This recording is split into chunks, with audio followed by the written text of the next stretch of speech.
Hytale may be releasing in a few weeks, but it won't be on Steam. With Simon in July writing, the game will eventually be on Steam, just not right at the beginning, that's all. The 30% isn't the main reason, because technically Steam services would save us 30% in expenses and bring in 30% more players. In November, he wrote, "Our own launcher first, investigate Steam later if they can support our future in-game modding browser and tools. We can distribute Steam game codes to people who already bought previously on our own store like Path of Exile has done, so no regrets if you buy on our own store first." Now, I wouldn't take that as a commitment, but it does answer the question, will Hytale be on Steam? The answer being hopefully, eventually. And this is only one of the many questions I've seen in my comments about Hytale, so today I want to answer as many questions about the game as possible. Now, the first big question, will Hytale be available on console and mobile? Well, going back to that Save Hytale blog, we know that they're launching early access on Windows and attempting a version for Linux and Mac.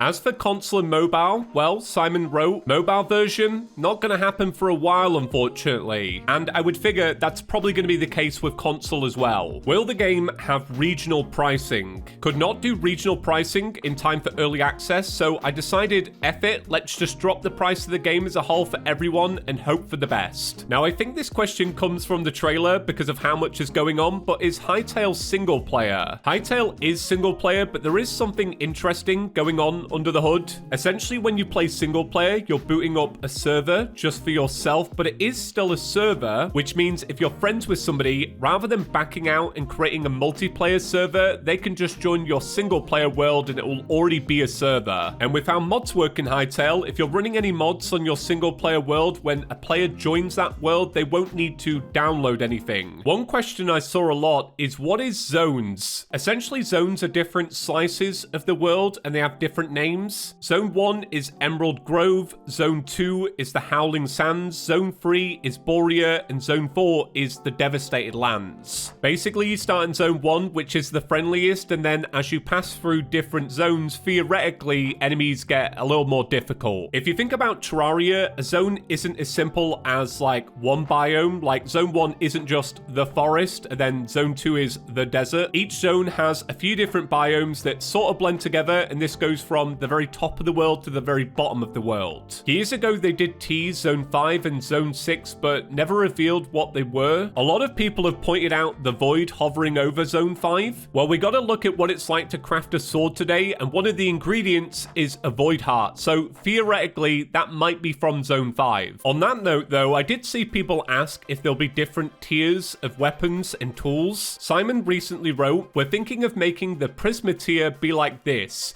Combine a bunch of armors into the last tier, but this is like tier 9 plus, which won't be used in the game for a long while. Things might change. We want to be careful with progression, be more horizontal in nature, so that even tier 3, iron, can somewhat be okay in later content, have situational gear. Currently planning for about 7 tiers. Technically, thorium, cobalt, and adamantite are about the same in terms of numbers, but offer different resistances and bonuses. These would be tier 4, 5, and 6. Still working on it. None of this really existed before, but it's just a matter of configuration and implementation. Going back to zones, I think this is why they want tiers to be more horizontal, because you might start in Zone 1, but you may want to go to Zone 3 to get some blocks, maybe farm some enemies, and you don't want to get there and none of your previous tools work. With that, you might be wondering if worlds are infinite. Well, Simon wrote, it's infinite, but turned off at the minute because it doesn't look good on the map, / it's confusing and not worth fixing because we're doing something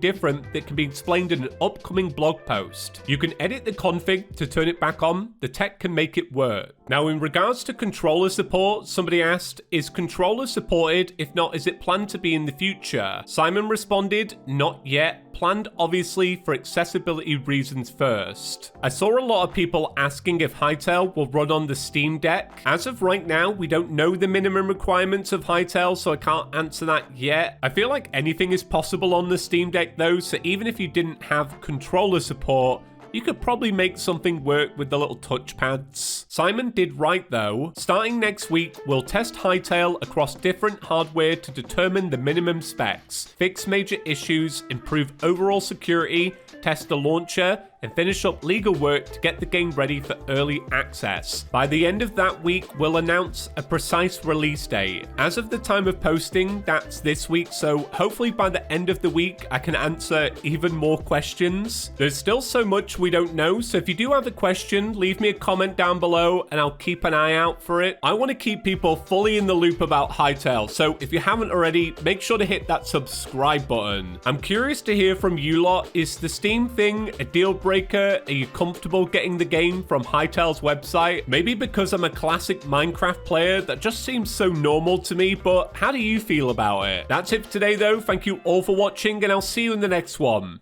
Peace.